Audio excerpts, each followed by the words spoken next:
Ladies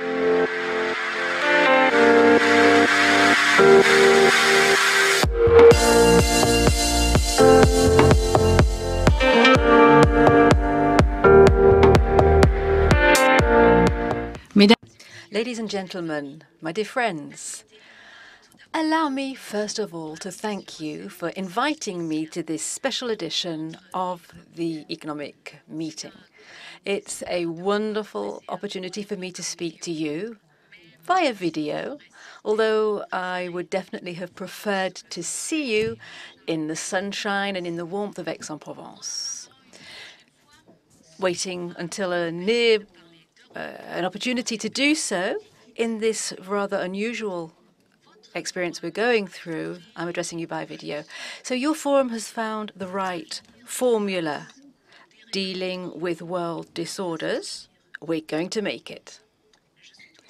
And I agree 100% with you. Europe will make it. And it will do it united. And I would say even more than that, acting together today, united, being bold, we will be more sustainable, more resilient, and fairer in the future.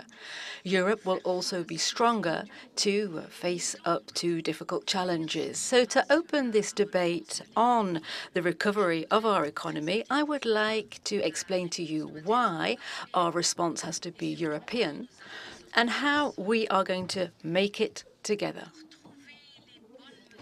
To find the right recovery measures, we first of all have to understand the impact that this rather unique crisis is having. It's not yet time to take stock. However, we already know that this crisis is a deep crisis, and it will continue if we do not take decisive measures very, very quickly. The European Commission departments feel that our economy here in Europe will contract by 7% in 2020. The worst case scenario, if there's a second wave and if there's second confinement, the shrinkage could be 16% of our GDP this year. These figures bear no bearing whatsoever with the figures of the past, because this crisis has nothing to do with the crisis we experienced in 2008. Never before have we seen economy at a standstill like it is today. Never before have we seen supply and demand crumbling simultaneously to such an extent. We have never seen healthy, prosperous businesses placed in such danger. We have never experienced such uncertainty for employees, for businesses, for independent workers, for investors, and for governments. This shock has shaken all member states, and beyond Europe, it's shaken the entire world. But the impact of the crisis and our opportunity to strike back quickly are all very different. Those countries which were hit first suffered more than other countries. The economies that depend on sectors such as tourism and culture have been impacted much more strongly than the others. Obviously, every member state has done everything they could, mainly thanks to action on a European front. Immediately, we awarded total flexibility in terms of budgetary rules and state aid. We made available, without any conditions whatsoever, all of the European budget funds. We very quickly came to an agreement about a first European response of over 500 billion euros. That has enabled us to support workers with an innovative system that offers preferential refunding to partial unemployment.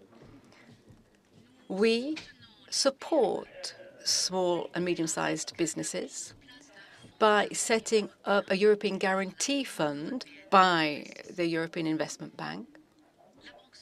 The Central European Bank has also been on the front lines, offering a huge amount of money. All of these initiatives have given us immense power. The European government has a lot of ammunition. Obviously, each member state has a different budgetary capacity. Not all can use the state or the different aids available in the same way.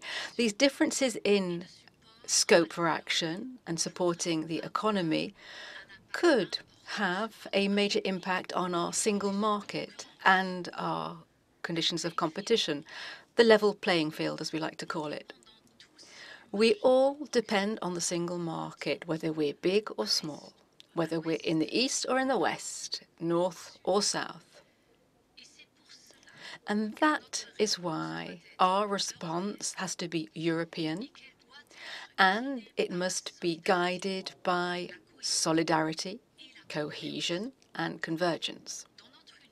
In our union, €1 that is invested in a country is a euro that is invested for us all. It is therefore in our joint interest to support those that have been most hardly hit, to reinforce our single market and to invest in European priorities. The Green Deal, digital technologies, our social platform, our industrial facilities, our resilience. My dear friends, if each country went its own way, the recovery would be insufficient and it would not be equitable. All member states, even the biggest, strongest states, are unable to recover on their own. So our recovery will be united or it will not be at all. Our response has to cope with the urgency of the situation, but it has to be designed for the future also. Our response has to enable us to relaunch our economies and at the same time to take a giant step forward to speed up that double transition, ecology, digital technologies. We have to be able to reinforce our sovereignty and strategic autonomy whilst remaining open to the world and true to our values. And to be more resilient faced with crises, whether they're health, climate, or any other type of crisis. Our European budget alone can enable us to do all of this at the same time and to do it now. Because this is an instrument that has proved its worth. It has been designed for cohesion, solidarity, and convergence. And it will enable us to invest in our joint priorities. And that is how our idea came about for our Next Generation EU tool. You're already familiar with the concept. The Commission will borrow €750 billion from the capital markets to fund the recovery by temporarily increasing its debt capacity. The funds that are used will be reimbursed in the long term. To do this, we will be offering new European own funds. But it really is a joint investment in our future and in our European project. The €750 billion for the Next Generation EU will be divided up between three pillars. The first pillar, the most important one, digitally speaking, will help states to make investments and make the necessary reforms to align with our European priorities. The second pillar will relaunch investment in the private sector in key sectors and technologies for our future. For example, 5G, renewables, hydrogen, batteries, artificial intelligence, etc., etc. For the very first time, we will have a European instrument for investing in essential value chains for our own strategic autonomy and resilience. And to rise to urgent needs, we will have a European solvability tool. It will support healthy companies' capital, healthy companies that are encountering difficulties because of the crisis. The third pillar will be to draw lessons from the crisis by creating a new health program, for example. Ladies and gentlemen, the recovery of the European economy will be a new chapter in our history. Over recent months, all of Europe has gone through some tragic times. We have to be prepared to experience further tragic times. The crisis is not over. However, today we can already glimpse a new breath of life, a new lease of life, new European unity. Who could have thought just several months ago that we would be talking about a tool such as Next Generation EU? Of course, there are disagreements about how we distribute what the total amount is. That's absolutely natural, and we're all working together to find an agreement in the month of July. But we already have an agreement about the overall approach and the need for European recovery that will enable us to start to repair our economies, a European recovery that will enable us to construct a more sustainable, more resilient and fair business model. It will enable us to face up to the challenges of the world and to reinforce our leadership in climate, industry, and digital technologies. Yes, Europe will make it. Europe will make it united and stronger than before.